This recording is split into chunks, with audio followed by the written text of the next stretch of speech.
늘 텅 빈 지갑, 당신의 마음 때문입니다. 부처님의 가르침으로 부의 흐름을 여는 길. 이른 새벽 고요한 공간에서 깊은 숨을 내쉬며 오늘 하루를 시작하는 당신, 혹은 분주한 일상 속 잠시 멈춰서서 삶의 의미를 되짚어보는 당신에게 묻고 싶습니다. 혹시 삶이 아무리 노력해도 제자리 걸음 같다고 느껴본 적 있으신가요? 아침 일찍 일어나 밤늦게까지 애쓰고 쓸 곳이 태산 같아 허리띠를 졸라매고 작은 돈이라도 아끼고 모으려 동동거리는데도 이상하게 돈은 늘 소나기를 빠져나가고 통장은 좀처럼 채워지지 않습니까? 마치 밑 빠진 독에 물 붓는 것처럼 채워도 채워도 끝없이 비어가는 허전함에 지쳐본 적은 없으신가요? 주변을 둘러보면 다들 나와 비슷하게 사는데 왜 유독 나에게만 가난이 그림자처럼 따라붙는 걸까요? 왜 다른 사람들은 쉽게 부를 이루고 편안함을 누리는 것 같은데 나에게만 늘 재물의 문이 굳게 닫혀 있는 듯 느껴지는 걸까요? 혹시 내가 모르는 특별한 운명이라도 있는 건 아닐까? 혹은 하늘이 나를 버린 건 아닐까? 하는 절망적인 생각까지 들 수도 있습니다. 하지만 걱정 마세요. 이 해답은 이미 오래전부터 우리 곁에 있었습니다. 세상의 이치를 꿰뚫어 보신 위대한 스승, 부처님의 깊은 지혜 속에 담겨 있습니다. 부처님은 말씀하셨습니다. 베풀지 않는 자는 가난에서 벗어날 수 없고 욕심에 눈먼 자는 복을 담을 수 없다. 이 진리의 말씀 속에는 우리의 재물 흐름을 가로막는 보이지 않는 힘, 즉 마음의 짐이 숨겨져 있습니다. 우리는 흔히 이 마음의 짐을 업이라고 부릅니다. 업이란 단순히 과거의 잘못만을 의미하는 것이 아닙니다. 그것은 현재 우리의 생각, 말, 행동 하나하나가 쌓여 만들어지는 에너지이며 우리의 미래를 결정짓는 아주 강력한 인연의 끈입니다. 당신이 지금 겪는 재물의 어려움 역시 바로 이 마음의 짐, 즉 업의 영향일 수 있습니다. 오늘 이 영상에서는 당신의 풍요로운 삶을 가로막고 있는 그 마음의 짐, 5가지 업의 실체가 무엇인지 부처님의 말씀을 통해 명확히 밝혀낼 것입니다. 그리고 더 중요한 것은 그 짐을 어떻게 내려놓아야 비로소 닫혔던 복의 물줄기가 다시 힘차게 흐르기 시작하는지를 함께 찾아갈 것입니다. 잠시 일상의 분주함을 멈추고 마음을 고요히 가라앉혀 이 깊고 성스러운 이야기 속으로 걸어 들어오세요. 당신이 찾던 진정한 부의 길은 결코 멀리 있지 않습니다. 그것은 이미 당신의 마음 속에, 그리고 당신의 깨달음 속에 있었습니다. 재물의 문을 굳게 잠그는 첫 번째 그림자는 인색함입니다. 옛 사위국 기원정사의 새벽은 언제나처럼 고요했습니다. 밤새 내린 이슬이 푸른 나뭇잎을 촉촉이 적시고 법당 안에는 묵은 향내가 은은히 감돌았죠. 제자들은 각자의 자리에 조용히 앉아 숨소리마저 아꼈습니다. 부처님께서는 잠시 눈을 감고 깊은 묵상에 잠기셨다가 천천히 눈을 뜨셨습니다. 그날은 별다른 말씀 없이 시작되었지만 제자들은 예감처럼 마음을 다잡았습니다. 잠시 후 부처님께서는 제자들을 온화한 눈빛으로 바라보며 말씀하셨습니다. 그대들 가운데 스스로 의아해하는 자가 있을지니라. 어찌하여 남들은 쉽게 재물을 얻고 나누거늘 나는 온갖 수고를 다해도 지갑이 늘 가벼운가? 어찌하여 복을 쌓으려 해도 인연이 따르지 않는가? 그대들이여, 이것은 하늘이 그대를 외면한 것도 아니요 세상이 그대를 저버린 것도 아니니라. 다만 그대 스스로가 지은 마음의 업이 그대를 가로막고 있을 뿐이니라. 이 말씀을 듣자 한 젊은 제자가 자리에서 일어났습니다. 그는 조용히 예를 올리고 부처님께 아뢰었습니다. 세존이시여, 저는 일생을 바르게 살고자 했으며 남의 것을 탐한 적도 없습니다. 그런데도 늘 궁핍하고 하는 일마다 꼬이며 마음조차 편치 않습니다. 저의 업은 도대체 무엇입니까? 부처님께서는 그를 자애롭게 바라보시며 말씀하셨습니다.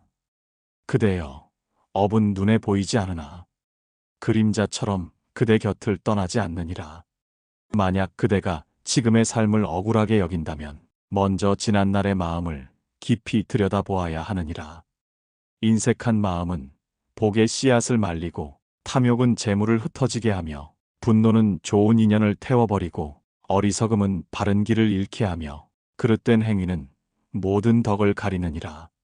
제자들은 고개를 숙였습니다. 숨죽여 듣고 있던 또 다른 제자가 나직이 물었습니다.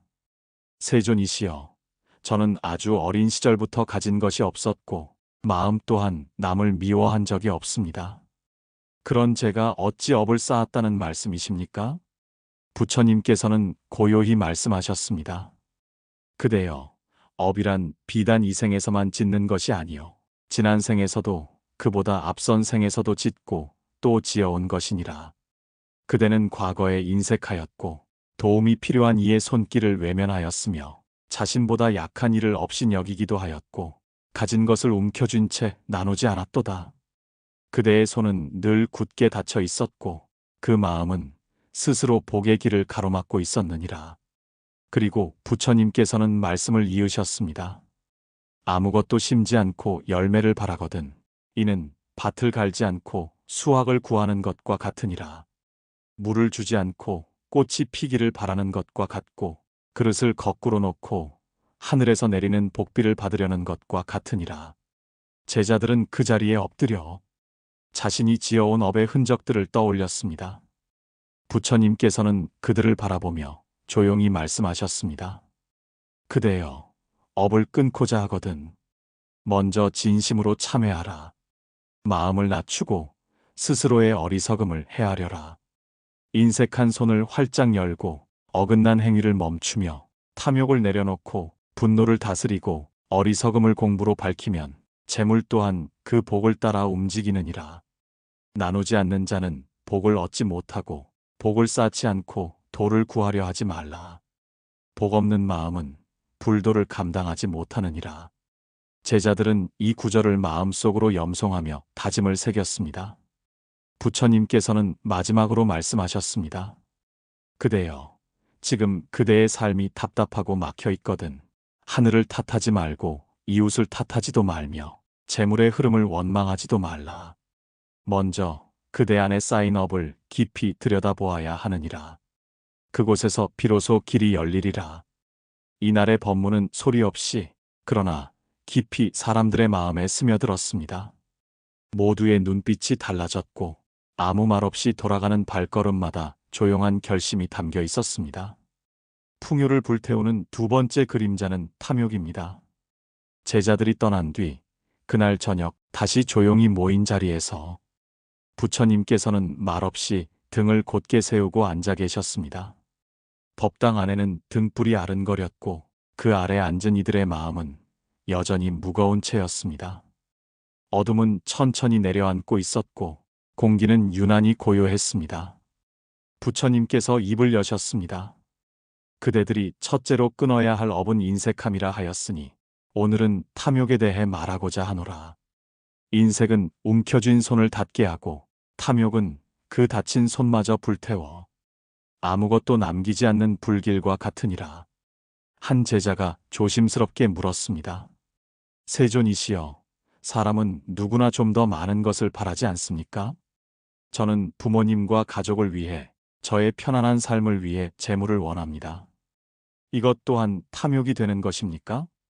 부처님께서는 그를 조용히 바라보시며 말씀하셨습니다. 그대여, 필요를 넘어서면 탐욕이 되느니라. 사랑을 핑계 삼아 욕심을 키우는 자는 결국 자신조차 해치게 되나니 이는 마치 굶주린 이가 독이 든 음식을 먹는 것과 같으니라. 탐욕은 이치로 이기는 것이 아니요 오직 마음으로 다스려야 하는 뜨거운 불길이니라. 재물은 그릇에 담기면 이롭지만 그릇을 넘치면 흘러내려 독이 되느니라. 그대는 지금 그릇을 키우려 하지 않고 그저 넘치게 재물을 부으려 하는 것이니라. 제자는 더 이상 말을 잇지 못했습니다. 부처님께서는 고요히 말씀하셨습니다. 탐욕을 따르는 자는 끝없는 목마름에 시달리나니 이는 마치 짠 바닷물을 계속 들이켜는 자와 같도다. 마실수록 갈증은 더욱 깊어지고 끝내는 스스로 그 바다에 빠져 죽음을 맞이하느니라. 이 말씀은 제자들 가슴 깊이 새겨졌습니다. 탐욕이란 마음의 모양을 일그러뜨리는 힘이었고 세상의 그 무엇으로도 그 허기를 채워주지 못하는 끔찍한 굶주림이었습니다. 부처님께서는 이어 말씀하셨습니다. 그대여, 탐욕은 겉모습으로는 풍요를 얻는 듯하나 안으로는 복을 태우는 뜨거운 불이 되느니라. 탐하는 자는 항상 부족을 말하고 늘 얻은 것보다 잃은 것을 세며 남의 것을 부러워하고 자신의 것을 작게 여기며 만족할 줄 모르는 법이니라. 이는 곧 스스로를 가난하게 만드는 업이요 복이 머물 틈조차 없는 황폐한 마음의 방과 같으니라. 탐욕의 마음에는 복이 머무르지 못하느니라. 그날 부처님 앞에 나온 한 노제자가 있었습니다. 그는 옷자락을 정리하며 말했습니다. 세존이시여, 저는 젊은 날 끝없이 금을 쌓았고 수많은 집과 토지를 가졌습니다. 그러나 늙고 병든 지금은 누구 하나 곁에 없고 그 많던 재물 또한 모두 흩어졌습니다. 이것이 저의 탐욕이 불러온 결과입니까? 부처님께서는 잠시 눈을 감으셨다가 대답하셨습니다. 그대여, 탐욕은 항상 현재를 갉아먹고 미래를 불태우는 화염이니라. 그대가 쌓은 금은 복을 나누는 데 쓰이지 않았고 집은 쉼을 주는 곳이 아니었으며 그대의 마음은 오로지 더 가지려는 욕망에만 쓰였도다. 그러니 복은 그대에게서 등을 돌렸고 인연은 떠났으며 재물은 제마다의 길로 흩어진 것이니라. 그러나 이제 그대가 이를 깨닫고 진심으로 참회하였으니 남은 생은 복을 다시 쌓아가는 시간으로 삼을 수 있느니라. 그리고 부처님께서는 말씀을 이으셨습니다. 그대여, 남의 것을 바라보며 허기진 눈을 가진 자는 자신의 복조차 알아보지 못하느니라. 가진 것을 알지 못하고 현재 있는 것을 귀히 여기지 않으면 아무리 큰 복이 와도 그 복은 곧 지쳐 떠나가느니라. 그러니 욕망을 적게 하고 만족을 배워야 복이 오래도록 그대 곁에 머무르느니라. 제자들 사이에 정적이 흘렀습니다. 그 정적은 무거운 침묵이 아니라 한 말씀 한 말씀을 마음속에서 되새기며 깨달음을 새기는 시간이었습니다. 탐욕이란 남을 이기려는 마음이요 자신을 버리지 못하는 욕심이며 쌓을 줄만 알고 나눌 줄 모르는 그릇된 습관이었습니다. 부처님께서 마지막으로 말씀하셨습니다. 그대여, 흘러야 할 물을 막아두면 썩고 쌓아야 할 복을 함부로 흘리면 사라지느니라. 탐욕은 곧 복을 흘려보내는 일이요 그것은 스스로의 그릇을 깨뜨리는 일이니라. 그러니 그대 마음을 깨끗이 씻고 욕심의 눈을 거두고 작은 것으로도 고마워할 줄 알아야 하느니라. 복은 고요하고 만족하는 자리에 머무느니라. 그날 밤 법당의 등불은 오래도록 꺼지지 않았습니다. 제자들은 방으로 돌아가서도 누운 채 눈을 감지 못했습니다.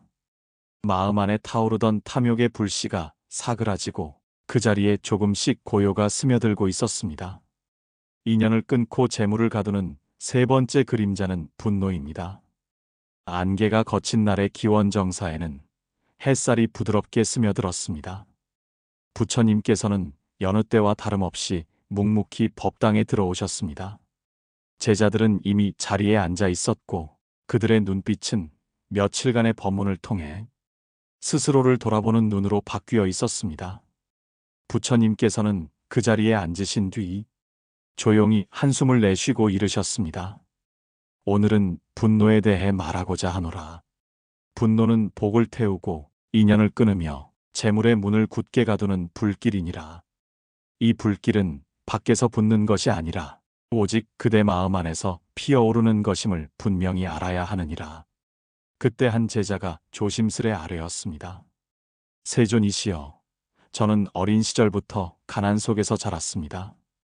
그 속에서 늘 남들에게 무시당하고 버려졌으며 불공평한 대우를 수없이 받았습니다. 그래서 제 가슴 속에는 세상에 대한 분노가 가득했습니다.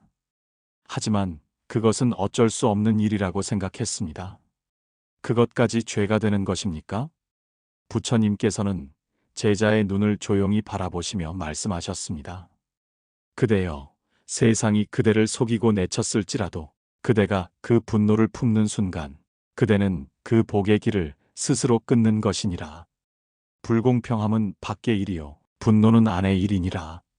밖이 어지럽다 하여 안까지 어지럽히면 그대는 두 번 손해를 입는 것이요 밖은 변하지 않으나 안은 무너지느니라. 분노는 자신이 지핀 불로 자신을 태우는 것과 같으니라. 그 불길 속에서는 복도, 재물도, 좋은 인연도 남아있지 않느니라. 부처님께서는 말씀하셨습니다. 분노는 지혜를 흐리게 하며 어리석음을 자라게 하며 마침내 복을 저버리게 하느니라. 화를 내는 이는 스스로의 복밭을 불사르는 자와 같고 잠시 이긴 듯하나 결국 홀로 외로이 남게 되느니라. 이 말씀을 들은 제자들은 잠시 서로를 바라보다 다시 고개를 숙였습니다. 그중 한 노제자가 자리에서 일어나 말했습니다. 세존이시여, 저는 젊은 날 재물을 탐하여 제 친구를 속이고 그의 몫을 가로챈 적이 있습니다. 그는 저를 원망했고 저는 그를 미워한 채로 떠나보냈습니다. 지금 이 생에서 저는 아무것도 남지 않았고 누구도 제 곁에 없사옵니다. 혹시 그 분노가 이 생에까지 저를 따라온 것이겠습니까? 부처님께서는 고요히 고개를 끄덕이며 말씀하셨습니다. 그대여, 분노는 인연의 끈을 끊고 끊어진 인연은 재물의 그릇이 되지 못하느니라. 그대가 그를 미워한 그날, 그대의 복은 이미 등을 돌렸고 그가 그대를 원망한 그날, 그대의 복은 스스로의 길을 잃었느니라. 그러나 지금 그대가 그 죄를 기억하고 다시는 그러지 않겠노라 서원하였으니 그 업은 사라질 수 있느니라. 업은 날카로운 칼처럼 깊은 상처를 남기지만 참회는 부드러운 물처럼 모든 것을 녹이니라. 부드러움이 끝내 칼을 녹이듯 분노도 진심 어린 참회 앞에 사라지느니라. 그리고 부처님께서는 말씀을 이으셨습니다. 그대여, 화를 품고 잠드는 자는 복이 그 곁을 피하느니라. 분노는 얼굴을 찌푸리게 하고 말에 독을 묻히며 좋은 인연을 멀게 하고 스스로를 어두운 방에 가두게 하느니라. 그러니 그대는 화가 일어날 때 깊이 숨을 고르고 마음을 낮추고 그 자리를 잠시 물러나야 하느니라. 복은 고요한 자리를 찾아오고 재물은 청정한 그릇에만 담기느니라. 한 젊은 제자가 고개를 들어 조용히 말했습니다. 세존이시여, 저는 늘 화를 참으며 살아왔습니다. 그러나 그 화가 제 안에서 쌓이고 또 쌓여 언젠가는 폭발할까 두렵습니다. 이것을 어찌 다스려야 합니까? 부처님께서는 눈을 감은 채 한참을 침묵하시고는 이르셨습니다. 그대여, 화를 참는 것은 억지로 누르는 것이 아니요 알아차림이니라. 알아차림이 있는 자는 분노를 바라보되 그것에 휘둘리지 않고 억지로 밀어내지도 않으며 단지 그것이 스스로 지나가도록 두느니라. 억제된 분노는 또 다른 불씨가 되어 뒤에 더 큰 화를 부르지만 알아차린 분노는 그대로 사라져 허공으로 흩어지느니라. 그러니 그대는 참지 말고 그저 알아차리거라. 화가 그대 마음에 머물 틈 없이 스스로 떠나도록 하거라. 그날의 말씀이 끝났을 때 한 제자의 눈에서 조용히 눈물이 흘렀습니다. 그는 아무도 모르게 속으로 되뇌었습니다. 나는 이제 그 분노를 내려놓겠다. 그리고 다시 복의 그릇을 채워가겠다. 그 마음 하나가 길이 되고 그 길 위에 복이 피어나리라는 것을 그는 어렴풋이 느끼고 있었습니다. 복의 길을 가로막는 네 번째 그림자는 어리석음입니다. 기원정사의 아침은 깊은 정막 속에 시작되었습니다. 나뭇잎 사이로 햇살이 조용히 스며들고 있었고 바람은 고요하게 대지를 스쳐 지나갔습니다. 제자들은 말없이 자리를 지켰고 부처님께서 오늘도 천천히 법당으로 걸어 들어오셨습니다. 앉은 자리에 고요히 숨을 고른 뒤 이르셨습니다. 그대여, 오늘은 어리석음에 대해 말하고자 하노라. 이는 겉으로는 해롭지 않아 보이나 안으로는 가장 깊은 어둠을 만드는 업이니라. 이 어리석음은 복이 들어오는 문을 찾지 못하게 하며 그릇이 어디 있는지도 알지 못하게 하느니라. 제자들은 말없이 귀를 기울였습니다. 그때 한 제자가 손을 모으고 여쭈었습니다. 세존이시여, 어리석음은 곧 배우지 못함을 말함이옵니까?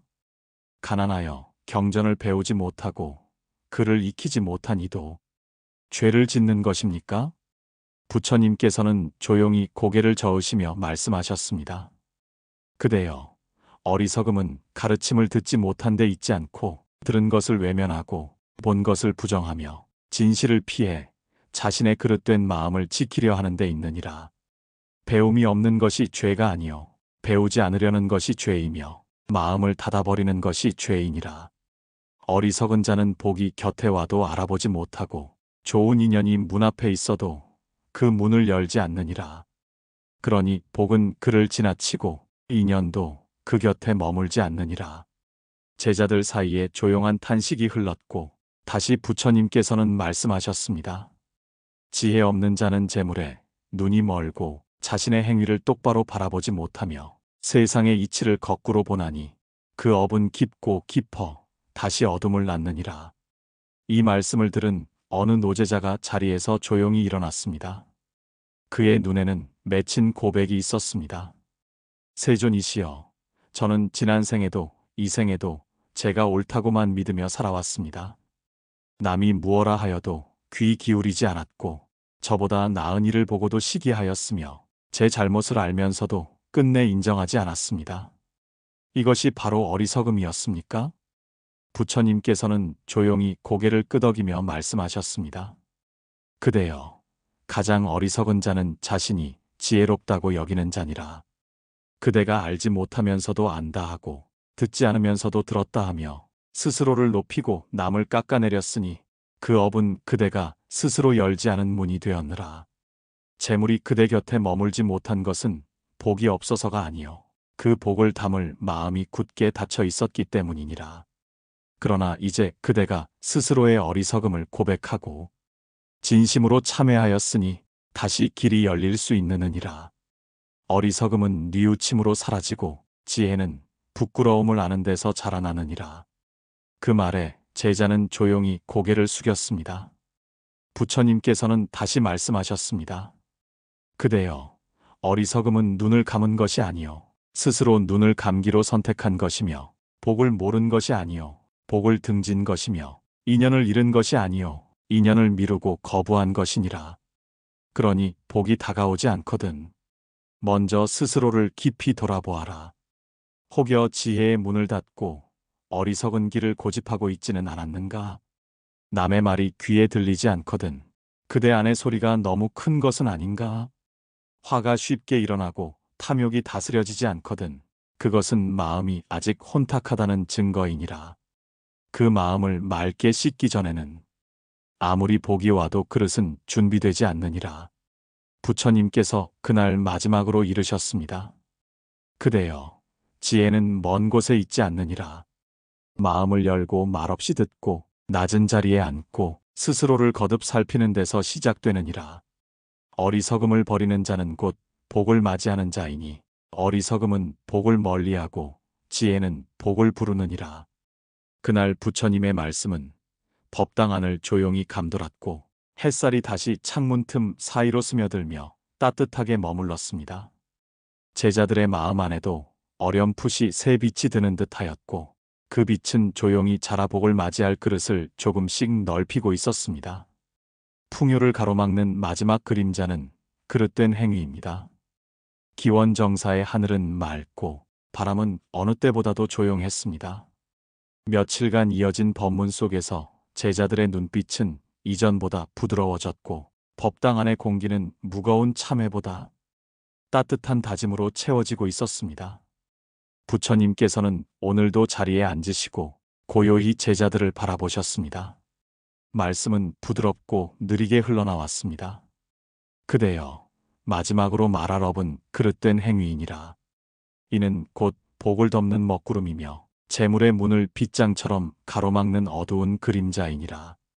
겉으로는 평온해 보여도 안으로 삐뚤어진 삶은 마치 금방이라도 무너질 허술한 재단과 같고 아무리 높이 쌓은 탑이라도 그 기둥이 바르지 않으면 결국 기울어지고 마느니라. 한 제자가 조심스럽게 여쭈었습니다. 세존이시여, 그릇된 행위란 구체적으로 무엇을 말함입니까? 저는 도둑질을 하지 않았고 남을 해친 적도 없습니다. 그런 제가 과연 그릇이 깨졌다고 말할 수 있겠습니까? 부처님께서는 눈을 감고 한참을 묵상하신 뒤 말씀하셨습니다. 그대여, 그릇된 행위는 단지 손으로 저지른 것만을 말하지 않느니라. 말로 남에게 상처를 주고 눈빛으로 상대를 무시하고 마음속으로 해치고자 한 것 또한 모두 업이 되느니라. 남의 슬픔을 보고도 외면했는가? 자신의 이익을 위해 진실을 감추었는가? 누군가의 성공을 시기하며 마음속으로 비웃었는가? 그 모든 것이 그릇된 길이요, 그대 마음의 그릇에 생긴 작은 금이니라. 그릇은 깨진 뒤에야 물이 새는 줄 알지만 이미 복은 그 작은 틈으로 스며나가고 있느니라. 제자들은 숨을 죽인 채 그 말씀을 들었습니다. 법당 안에는 작지만 무거운 울림이 감돌았고 바람조차 조심스럽게 지나가는 듯 했습니다. 그때 한 제자가 자리에서 일어나 말했습니다. 세존이시여, 저는 과거에 상점에서 물건 값을 속여 몇 푼을 더 챙긴 적이 있었습니다. 그 일은 누구도 알지 못했고 저는 그것이 현명한 처사라고 여겼습니다. 그러나 그날 이후 제 마음은 늘 불편하였고 이상하게도 어렵게 모았던 돈은 금세 사라지곤 했습니다. 그것이 저의 업이었습니까? 부처님께서는 조용히 고개를 끄덕이며 말씀하셨습니다. 그대여, 남을 속여 얻은 재물은 결코 오래 머물지 않느니라. 그것은 복이 아닌 한낱 그림자여, 그대 손에 잠시 스쳤다 흩어지는 연기이니라. 그릇된 행위는 그대 마음을 비틀고 복은 바르고 깨끗한 그릇에 담기기를 원하나 그릇이 기울고 더럽혀졌기에 복은 자리를 찾지 못하고 흘러나간 것이니라. 그러나 그대가 지금 그 허물을 기억하고 진심으로 뉘우쳤으니 다시 그릇을 바로 세울 수 있느니라. 업은 반복되나 그대의 마음이 바뀌면 길 또한 바뀌느니라. 부처님께서는 자비로운 목소리로 말씀하셨습니다. 마음이 곧 행위이니 바른 마음은 복을 부르고 삐뚤어진 마음은 모든 길을 막느니라. 작은 거짓도 오래 쌓이면 큰 업이 되고 작은 참회도 오래 이어지면 큰 복이 되느니라. 이 말씀은 제자들의 가슴 속에 조용히 가라앉았습니다. 부처님께서는 다시 말씀하셨습니다. 그대여, 사람이 행한 일은 결코 사라지지 않느니라. 하늘이 그것을 기억하고 복은 그것을 살피며 인연은 그것을 따라 흐르느니라.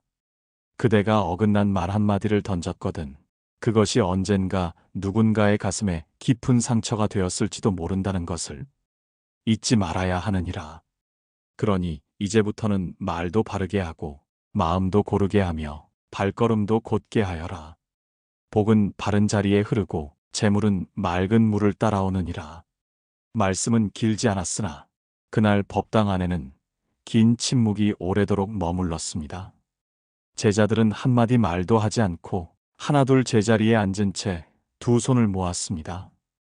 그들 각자의 기억 속에서 지난 잘못들이 조용히 피어오르고 눈으로는 감추었으나 마음으로는 저버릴 수 없었던 행위들이 하나씩 떠올랐습니다. 그러나 그 기억은 더 이상 무거운 돌이 아니었습니다. 그것은 다시 바르게 살겠다는 서원의 불씨였고 복이 돌아올 길을 다시 닦는 조용한 손길이었습니다. 복의 물줄기를 다시 흐르게 하는 지혜. 기원정사의 마지막 날이 밝았습니다. 부처님의 설법은 제자들의 가슴 속에 깊게 스며들었고 제각기 마음을 돌아보며 자신 안의 업을 헤아리는 시간이었습니다. 오늘은 그 모든 법문을 마무리하는 날이었습니다. 부처님께서는 말없이 자리에 앉으시고 잠시 눈을 감으셨습니다. 그리고 아주 조용히 말씀하셨습니다. 그대여, 7날 동안 업에 대해 말하였으니 이제는 복에 대해 말하고자 하노라. 업을 끊는 자는 고요한 자요, 복을 여는 자는 바른 자니라. 재물은 그 사람의 품격을 보고 머물며 복은 그 사람의 깨달음을 보고 따르느니라. 제자들은 한 마음으로 그 말씀을 받아들였습니다. 부처님께서는 하나하나 짚어내듯 이으셨습니다. 인색함을 내려놓는 이는 나눔의 기쁨을 얻으며, 탐욕을 비우는 이는 청정한 만족을 얻으며, 분노를 다스리는 이는 고요한 평화를 얻으며, 어리석음을 깨치는 이는 밝은 지혜를 얻으며, 그릇된 행위를 멈추는 이는 곧은 길을 걷게 되느니라. 그 모든 마음의 짐을 끊고 나면 그대의 삶은 이제 강물처럼 자유롭게 흐르고 바람처럼 막힘없이 나아가리라. 한 제자가 조심스럽게 고개를 들고 여쭈었습니다. 세존이시여, 저희는 아직 완전하지 못합니다. 업을 다 끊지 못하였고 복을 쌓기에도 부족한 사람들입니다. 그런 저희도 이 재물의 흐름을 되찾을 수 있겠습니까? 부처님께서는 자애로운 미소를 띠며 말씀하셨습니다. 그대여, 복은 완전한 자에게만 머무는 것이 아니니라. 복은 노력하는 자를 따라 흐르고 진심으로 참회하는 자에게 머물며 스스로를 낮추는 자를 높이고 묵묵히 바른 길을 걷는 자의 곁에 이르느니라. 업이 아무리 깊어도 길이 끊어진 것은 아니며 그대 마음이 진실하다면 멈췄던 흐름은 언제든 다시 시작될 수 있느니라. 부처님께서는 말씀하셨습니다. 어둠 속을 헤매던 자도 촛불 하나로 길을 밝히듯 과거에 큰 죄를 지었던 자도 바른 뜻 하나로 삶의 길을 바꿀 수 있느니라. 어둠은 빛을 이길 수 없고 악은 결코 선을 가로막지 못하느니라. 이 말씀은 제자들 사이에 오래도록 맴돌았고 한 사람 한 사람의 얼굴 위에 조용한 빛이 번지기 시작했습니다. 부처님께서는 마지막으로 말씀하셨습니다. 그대여, 재물은 쌓는 것이 아니라 흐르게 하는 것이며, 복은 얻는 것이 아니라 지어가는 것이며, 인연은 묶는 것이 아니라 함께 걷는 것이니라. 그러니 이제는 굳게 쥐었던 손을 펴고 닫혔던 마음을 열고 거만했던 걸음을 낮추어 그대 앞에 다시 흐르려는 복의 물줄기를 맞이하거라. 그대가 마음의 문을 닫았을 때 재물도 멈추었으나 이제 그 문을 다시 연다면 흐름도 자연스레 그대에게로 돌아오리라. 그 말이 끝난 뒤 법당 안에는 길고 고요한 침묵이 흘렀습니다. 그 침묵은 공허함이 아니라 각자의 마음이 움직이는 소리였고 새로운 결심이 깊이 자리 잡는 순간이었습니다. 제자들 각자의 마음 안에서 무언가 다시 흐르기 시작하는 듯 했습니다.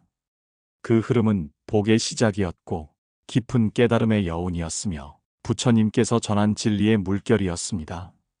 재물은 결코 멀리 있는 것이 아닙니다.